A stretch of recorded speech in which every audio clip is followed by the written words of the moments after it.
The first thing Elena Harper felt was the masculine cologne embedded in the Egyptian cotton sheets. The second was the weight of someone's gaze watching her. When she opened her eyes, she found herself face to face with a tall man in an impeccable suit and stern expression, standing in the doorway of what was clearly not her hotel room. "Excuse me, but I believe there's been a mistake," he said, his controlled voice contrasting with the chaos around them, her bags scattered across the floor, packages of artisanal chocolates on the side table, and the sweet aroma of cinnamon in the air.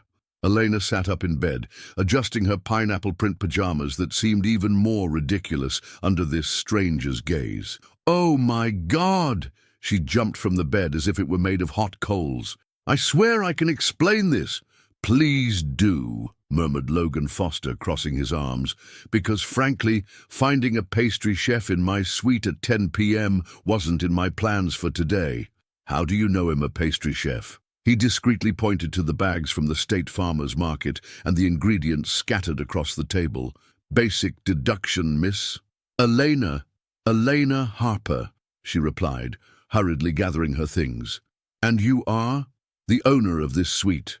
Logan Foster. The name sounded familiar, but Elena was too busy trying to stuff half-melted chocolate into a plastic bag to make the connection.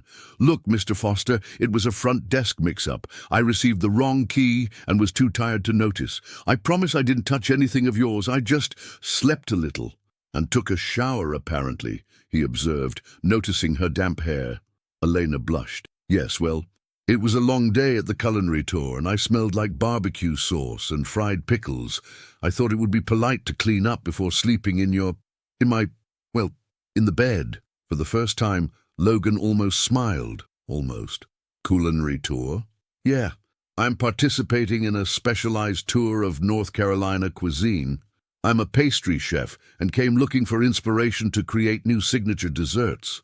Nothing like local flavors to awaken creativity, don't you think?" Logan watched her collect her belongings with a chaotic efficiency that intrigued him. There was something about this woman, maybe the way she talked with gestures or how she didn't seem minimally intimidated by him, that made him curious. "And where were you supposed to be staying, Miss Harper?" "Room 203, she replied, checking the keycard for the third time. "But the receptionist gave me the key to 302. This is 320. Elena stopped moving and stared at him. "What do you mean?" "Suite 320. Penthouse." The penny dropped like a meteor. Elena looked around, really paying attention for the first time. Panoramic view of downtown Raleigh, designer furniture, sophisticated decor. "Oh, heavens. You're not just a regular guest, are you?" "Defining regular would be a good start to this conversation," said Logan, and this time there was definitely a contained smile at the corner of his mouth.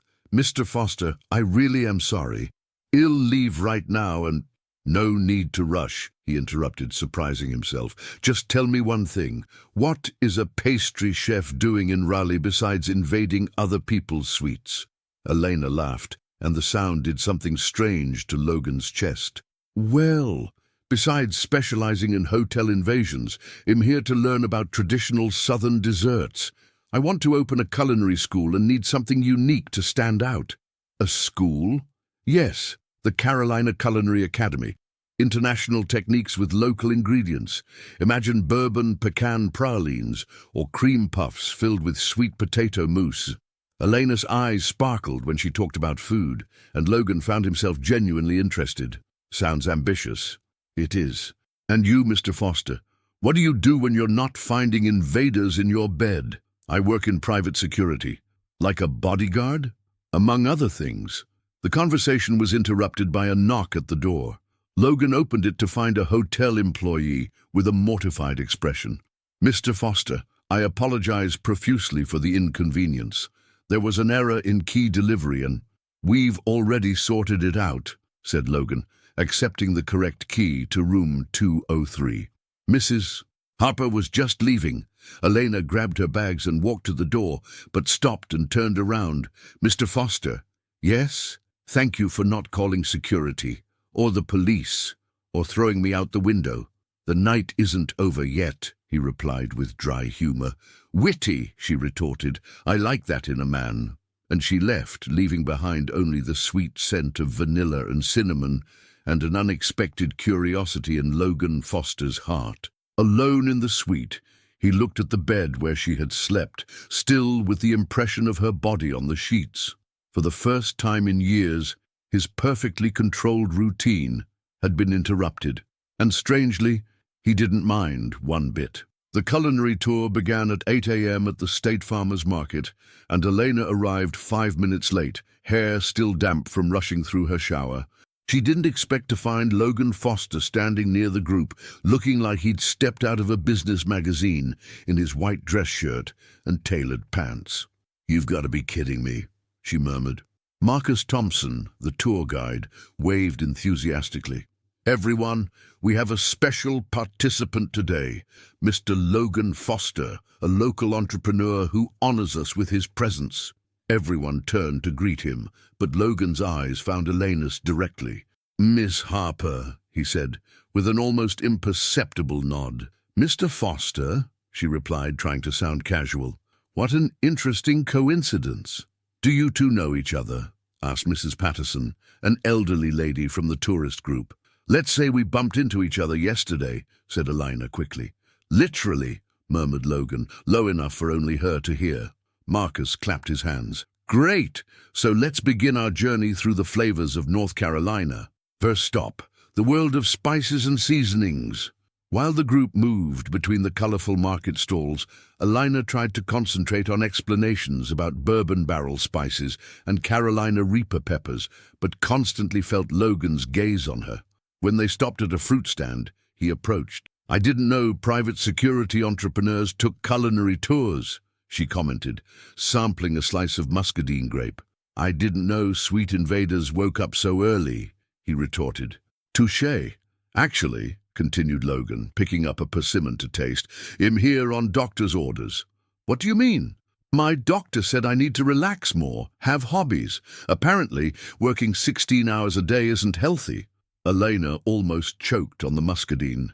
So you chose a culinary tour as therapy. It seemed less painful than yoga. Her laughter echoed through the market, making some people turn around. Logan discovered he liked being the reason for that sound. And you? He asked. Why specifically Raleigh? My grandmother always said that Southern cooking had secrets that weren't in cookbooks. I came to discover what they are. Found any? Still looking, she said. But her eyes were fixed on him when she spoke. The conversation was interrupted by Marcus, who called them to the next stop, a barbecue sauce workshop at the Raleigh City Market. During the walk through the downtown streets, Elena observed how Logan greeted several people with a respectful nod. Clearly, he wasn't just a local entrepreneur. Are you famous or something? She asked when they stopped to contemplate the view of the state capitol building.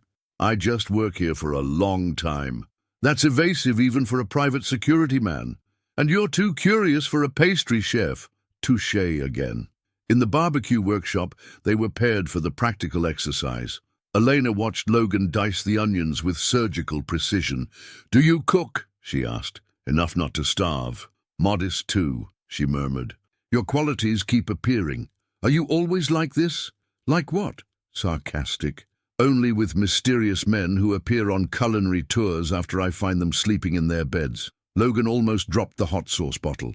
Can we not mention that in public? Oh, of course, she said, feigning innocence. Our little secret. The barbecue sauce turned out perfect, and the local chef's compliments made Elena smile with pride. Logan noticed how she lit up when she received recognition for her culinary skills. You're good at what you do, he commented. Thank you. You didn't do badly for a beginner either. Who said I'm a beginner? You said you only cook enough not to starve. Maybe I'm too modest. Ah, now you're being mysterious on purpose. They were interrupted by a blonde, elegant woman who approached Logan with a dazzling smile. Logan, what a surprise finding you here, she said, completely ignoring Elena. Madison, he replied, visibly tense. What are you doing at the city market? Creating content for my social media. You know how it is, she made a vague gesture. And who's your friend? The tone she used when saying friend was loaded with insinuation. Elena extended her hand. Elena Harper, pastry chef, studying Southern cuisine. Oh, how interesting, said Madison, shaking Elena's hand with unnecessary force. Logan, darling, remember that conversation we had about expanding your social horizons? Maybe we should schedule that dinner we talked about. We didn't talk about any dinner, Madison. Oh, but I insist. You know where to find me. She turned to Elena with a fake smile. It was a pleasure, Elena. I hope you enjoy your stay in Raleigh. After she walked away, Elena noticed the change in Logan's mood. Ex-girlfriend? She asked. Ex-neighbor? Ex-headache? She seems determined. An elegant word to define Madison Sinclair, he murmured. Sinclair, as in the lifestyle influencer Madison Sinclair, the luxury one. You know her. Who doesn't? She has 500,000 followers and is always at Raleigh's social events.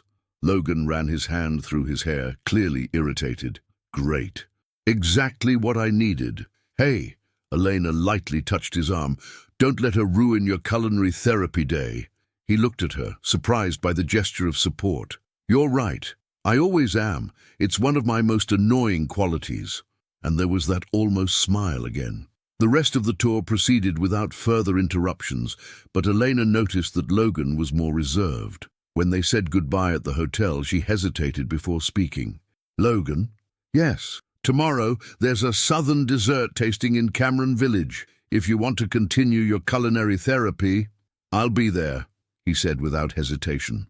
Alone in the elevator, Elena found herself smiling. There was something about Logan Foster that intrigued her beyond the obvious attraction. But Madison Sinclair's appearance had made it clear that she was entering territory much more complicated than she imagined. The tasting in Cameron Village was in full swing when Elena noticed that Logan hadn't shown up. It was almost 10 a.m., and the group was already at the second table of traditional desserts, pecan pies, bourbon balls, and pound cakes that melted in your mouth. "Where's our gallant entrepreneur?"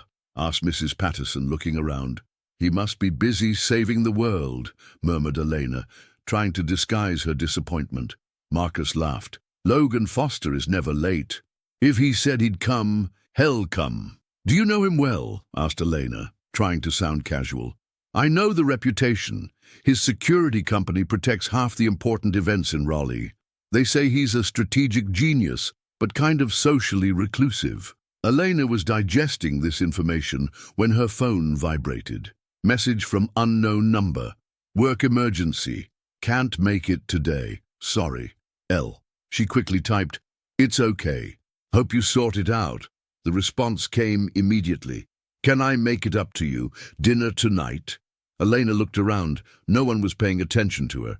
She typed, "Depends. Will you show up this time?" "I promise." "Then we have a date, Mr. Foster."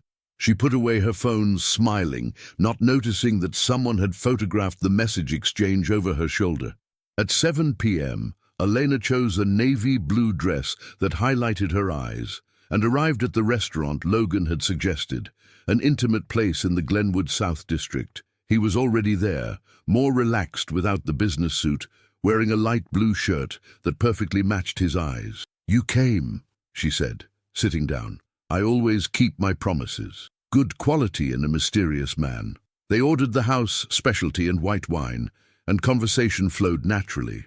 Logan told her about his work, how he had started small after leaving the military and built a respected company specializing in security for high-profile events. "So, you really do protect celebrities?" asked Elena. "Among other clients, politicians, business people, important cultural events. Discretion is a fundamental part of the job. That's why all the mystery." Exactly. Elena talked about her culinary journey, from small cafes to her own pastry shop in Charlotte, and how she dreamed of creating something bigger. "A school is a big step," commented Logan. "It's scary, but necessary. I want to teach classic techniques using American ingredients. Show that our cuisine can be sophisticated without losing its identity. You speak with such passion about it. It's my life. And you? What's your passion besides protecting important people?" Logan hesitated. "Lately, Figuring out why a pastry chef can throw me off focus so easily. Elena's heart raced. Maybe it's my secret sweet invasion technique. It definitely must be that. He smiled, a real smile this time. Dessert arrived, a chocolate lava cake with bourbon ice cream, and Elena tasted it with professional concentration. Verdict? Asked Logan. Technically perfect, but lacks soul. The technique is there, but there's no story. Story? Every dessert should tell a story. This one is technically flawless, but could be made anywhere in the world. It doesn't have North Carolina's personality. And how would you give North Carolina personality to a lava cake? Elena closed her eyes, thoughtful. Batter with a touch of local spices. Maybe brown butter and bourbon. Filling with dark chocolate and a liquid center of sorghum syrup with Carolina whiskey. Ice cream of burnt sugar with toasted pecans. You just created that now. That's how my mind works, she smiled. I see ingredients, flavors, textures, and they combine into possibilities. Fascinating. Only for people who like food. For others, I'm just a woman obsessed with sugar and fat. Well, I definitely like food. The night was perfect, until Elena noticed camera flashes coming from the street. Some people seemed to be photographing the restaurant. Logan, someone's photographing us? He turned discreetly and frowned. Paparazzi. Someone probably leaked that here. Does this always happen? No. Usually I manage to keep my personal life away from the spotlight. He looked at her seriously. Elena, I need you to know that my life can be complicated. There are people who have an interest in monitoring my activities. Because of your work? Among other things. She was about to ask more when his phone rang. Logan answered with a serious expression. Mitchell, what? When? He stood up. I'm on my way. Need to go? Asked Elena. Real emergency this time. One of our events was compromised. He grabbed his wallet. Elena, about the photographers. Don't worry. I know how to take care of myself. I'm sure you do, but... He hesitated. Can I call you tomorrow? Of course. Logan left quickly, leaving enough money to pay the bill twice. Elena finished her wine, thinking about what he had said about his complicated life. When she left the restaurant, a young woman approached. Excuse me, are you the lady who was dining with Logan Foster? Why? I'm a reporter from the Raleigh Society blog. Can you tell us what your relationship with him is? Elena looked around. There were 2 more people with cameras. No comment, she said, walking quickly to the taxi. But as the car drove away, she saw the reporter talking on the phone, clearly passing information to someone. A chill ran down her spine. Maybe Logan's life was more complicated than she imagined, and maybe she was about to discover exactly how much. Elena woke up to 17 missed messages and 43 social media notifications. Still sleepy, she grabbed her phone and almost dropped it when she saw the first photo. Her and Logan at the restaurant with the caption, "Millionaire in secret romance with mysterious chef." This can't be serious, she murmured, scrolling through the screen. The headlines were increasingly creative. Logan Foster abandons discretion for sweet invader. Unknown chef conquers heart of security king. Raleigh's most reserved entrepreneur finally surrenders to love. The phone rang. It was Emma, her assistant at the pastry shop. Elena, you became a celebrity overnight. Emma, it's not what it seems. Of course it's not. It's much better. You caught the most coveted bachelor in the city. I didn't catch anyone. It was just dinner. A dinner that's on every gossip blog in Raleigh. My cousin who works at WRL said they already called, asking if they want to do a story about you two. Elena massaged her temples. This is a nightmare. This is free publicity. Our pastry shop has never had so much visibility. Visibility we didn't ask for and don't want. After hanging up, Elena tried calling Logan, but it went straight to voicemail. She decided to focus on the day's tour, a visit to the spice markets in downtown Raleigh. She arrived at the meeting point and immediately noticed the stares and whispers. Marcus seemed embarrassed. Elena, about the articles. Can we pretend they don't exist? She asked. Of course, but maybe you should know that Logan cancelled his participation in today's tour. Her heart sank. Did he say why? Just that he was busy. During the walk through the streets of downtown Raleigh, Elena tried to concentrate on explanations about Old Bay seasoning and Carolina barbecue rubs, but felt the curious stares of other participants. When they stopped for coffee, Mrs. Patterson approached. "Dear, that young man seems interesting, but rich men can be complicated." "We're not dating," said Elena automatically. "No? But you seem so intimate. It was just dinner." "Oh, my dear," Mrs. Patterson laughed. "The way he looked at you had nothing of just dinner." Elena was thinking about this when her phone vibrated. Message from Logan. "We need to talk. Can I pick you up when the tour ends?" She typed nervously. "Sure. He'll be at the hotel at 5. Logan was in the lobby at exactly 5 o'clock, but seemed tense. They walked in silence to a cafe near the hotel, away from curious eyes. "About the articles," he began. "Are you regretting dinner?" She interrupted. "No, I'm worried about you." "About me?" "Elena, my life isn't simple. I have enemies, people who would love to use any information against me. By being seen with me, you automatically became a target." "What kind of target?" Logan hesitated. "There's a competitor, Richard Morrison, who would do anything to hurt my company. And there's Madison, who, well, you met her, the blonde influencer with sharp nails. She doesn't like competition." Elena drank her coffee, processing the information. "So what are you telling me? That we should stop seeing each other because your ex-neighbor might get jealous? It's not that simple." "It seems pretty simple to me. Either you want to keep getting to know me or you don't. The rest is just noise." Logan looked at her, surprised by her frankness. "I want to keep getting to know you, more than I should. Then what's the problem?" "The problem is that tomorrow night there's an important charity event. You've been invited to provide the desserts." Elena frowned. "What do you mean? I didn't receive any invitation." "You're receiving it now. The organizer is my client, and when he heard you were in town, he suggested you prepare a special dessert table." "You arranged this?" "Maybe." "Why?" "Because I want people to see what I see when you talk about your passion. I want Raleigh to know your talent." Elena's heart did a little pirouette. "What if I can't do it? What if it's a disaster?" "It won't be. You're brilliant, Elena. You just need to believe it." They were looking at each other intensely when Logan's phone rang. He answered with irritation. "Sarah, now's not a good time." "What? Where did you see this?" His expression darkened. "I'll be there in 20 minutes. "Problems?" asked Elena. "My sister. She saw the articles and is concerned." "Concerned or suspicious?" "Both."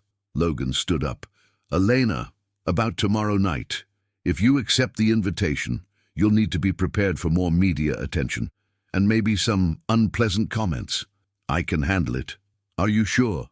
"Logan, I grew up in North Carolina being the daughter of a teacher and a librarian. If I learned anything in life, it was how to deal with people who underestimate who you are." He smiled for the first time since they arrived. "Then it will be a pleasure to officially introduce you to Raleigh Society as the best pastry chef in the city." Elena smiled back. "In that case, Mr. Foster, prepare to taste the best desserts you've ever had in your life." After he left, she stayed at the cafe thinking about what she had gotten herself into.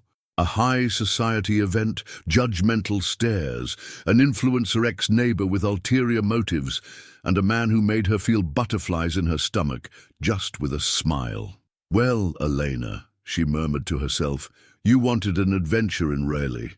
Looks like you got more than you bargained for." The hotel ballroom was impeccable for the charity event. Elena arrived 2 hours before the start to set up her dessert table, nervous but determined. She had spent the night preparing her creations: chocolate lava cakes with bourbon and sorghum syrup, pecan tartlets with brown butter ice cream, and a tower of cream puffs filled with sweet potato mousse. "It looks beautiful," said Emma, who had come to help her. "I hope the taste matches the appearance." Elena was adjusting the final details when Sarah Foster approached. Tall, elegant, and with an expression that didn't promise a friendly conversation. "You must be Elena Harper, and you must be Sarah, Logan's sister." "I am. Can I speak with you?" Emma discreetly stepped away. Sarah crossed her arms. I want to know what your real intentions are with my brother. My intentions? Don't play innocent. You appear out of nowhere, invade his room, appear in all the newspapers. What's your game? Elena took a deep breath. There's no game. I met your brother by accident, and we're getting to know each other. That's all. That's all? Then why is he acting so differently? Differently how? Logan never exposes himself publicly, never brings women to social events. And suddenly you appear, and he's organizing special presentations, dining in public restaurants. Elena felt a pang of irritation. Maybe your brother is just living his life, Sarah. Maybe he has the right to make choices without needing your approval. Or maybe you're smarter than you look. Before Elena could respond, a familiar voice intervened.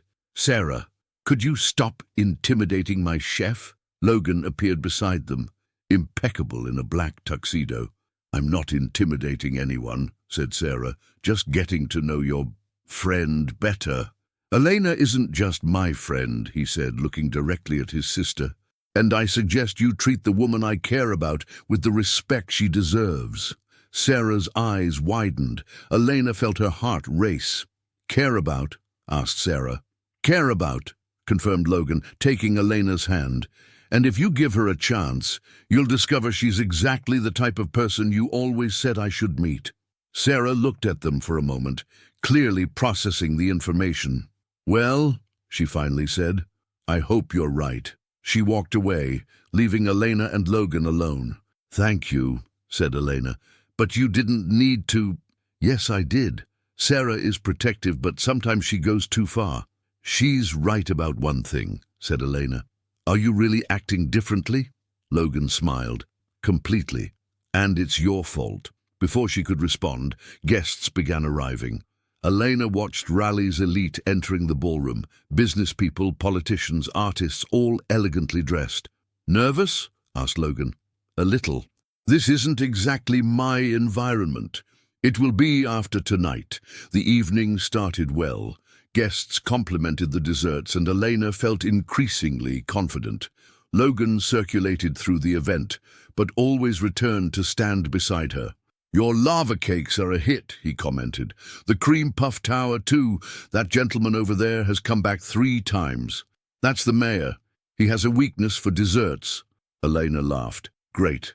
Satisfied politicians are good for business.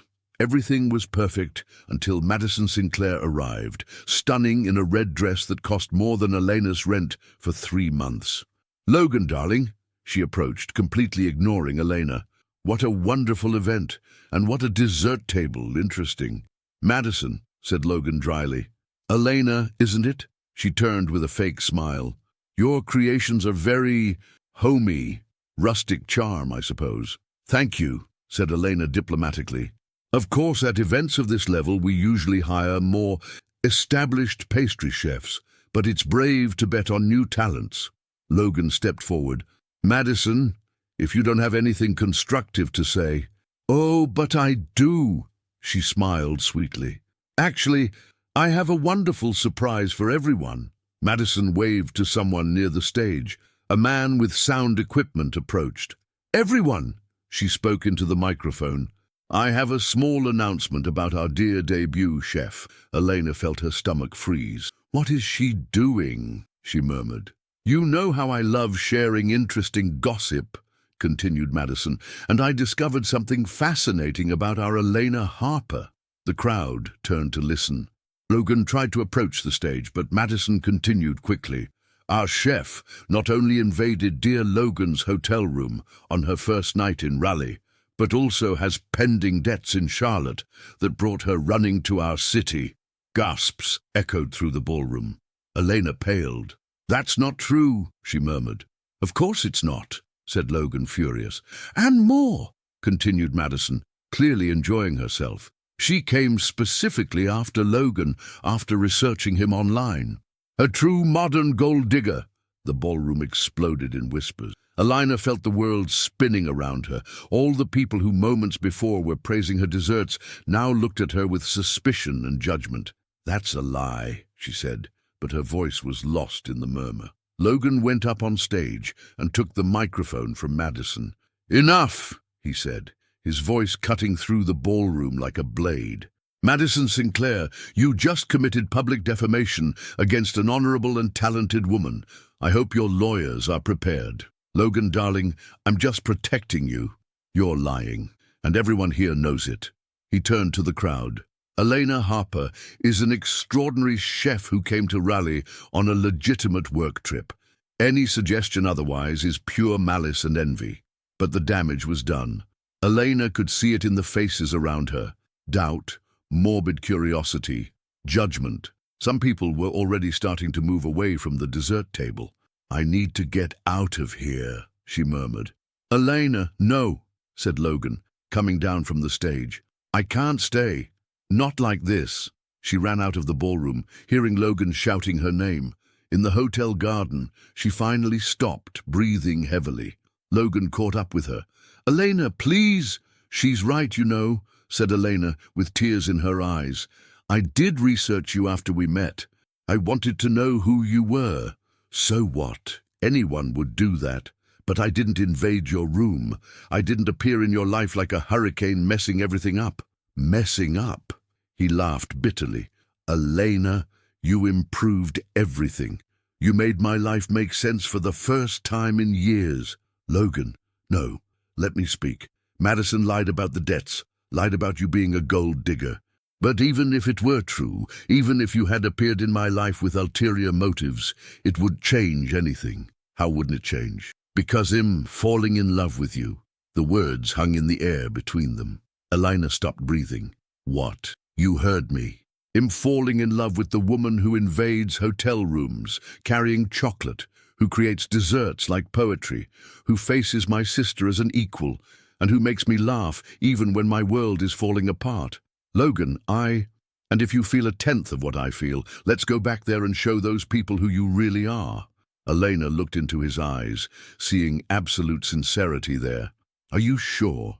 "I've never been more sure of anything in my life." She took a deep breath. "Then let's show Raleigh what we're capable of." They returned together to the ballroom, hand in hand.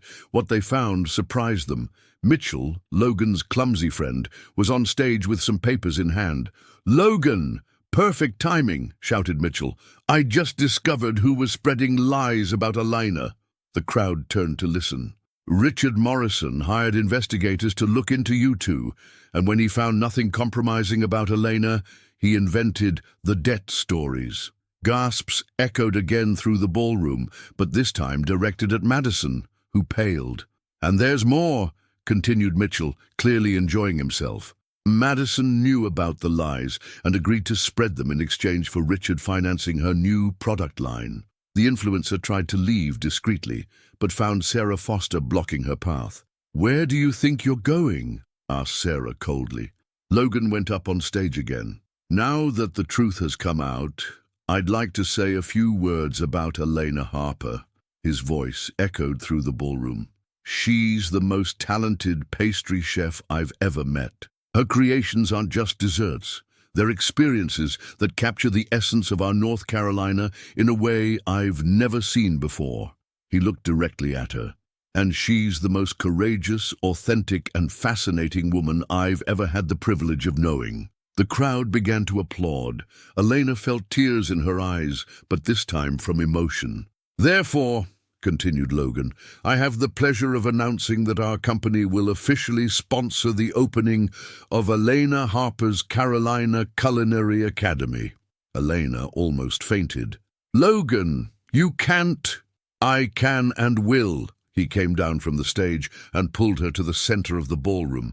"As long as you agree to be my partner in this and all other adventures life brings us." "Partner?" "In every sense of the word." The crowd waited for the answer. Elena looked around. People who moments before were judging her now smiled with expectation. Sarah waved encouragingly. Even Mrs. Patterson from the tour was there, clapping enthusiastically. "Logan Foster," she said, loud enough for everyone to hear, "you're impossible, stubborn, mysterious, and completely crazy. And I'm hopelessly falling in love with you, too." The ballroom exploded in applause. Logan pulled her into a kiss that made all the camera flashes of the night worth it. When they separated, he whispered in her ear, So, Miss Harper, ready for the real adventure to begin. With you? She smiled. Always. While all of Raleigh applauded the new couple, Madison Sinclair was discreetly escorted out by security, and Richard Morrison received a call informing him that he had lost his 3 biggest contracts. Sometimes, thought Elena, sleeping in the wrong bed can lead you exactly where you should be. Epilogue. Some time later. The inauguration of the Carolina Culinary Academy was being an absolute success. The space in Cameron Village was full of curious students, renowned chefs, and food journalists from across the country. Elena circulated between the workstations, radiant in her personalized apron, explaining techniques and demonstrating recipes that mixed Southern tradition with international refinement. The sweet potato mousse should have the consistency of clouds, she explained to a class of students. If it's heavy, you overdid the gelatin. Logan watched from the corner of the room, leaning against the wall with a proud smile. Duke, his golden retriever, was lying beside him, wearing a special bow tie for the occasion. "She's incredible," commented Mitchell, approaching with a glass of champagne. "She really is," agreed Logan. "And you're completely smitten." "Completely." Sarah joined them, carrying a tray of lava cakes. "I admit I was wrong about her," she said to her brother. "Elena is perfect for you." "Thank you for the belated vote of confidence," Logan said ironically.